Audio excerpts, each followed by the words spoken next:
আসসালামু আলাইকুম রহমতুল্লাহ। কৃষকের বাগান থেকে জানাচ্ছি আপনাদেরকে স্বাগতম।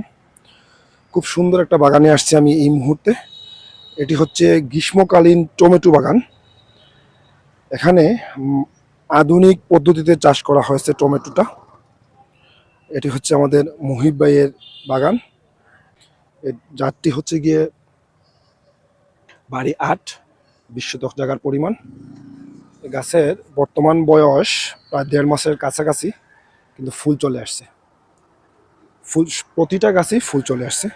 তো বিশেষ করে এই গাছটা রোপণ করা হয়েছে, এটি হচ্ছে আপনার গ্রাফটিং। গ্রাফটিং বলতে গাছের গোড়া হচ্ছে অন্য একটা গাছের, আর উপর সাইড হচ্ছে টমেটো। এই দুইটা জাতের মিশ্রণে একটা গাছ তৈরি করা হয়েছে। সবটি গাছ সতেজ এবং ফুল চলে আসছে আলহামদুলিল্লাহ। হয়তো বা আরও 15-20 দিন লাগবে ফল হারভেস্ট করতে। আসলে এখানে মার্চিংয়ের মাধ্যমে আধুনিকভাবে চাষ করা হয়েছে।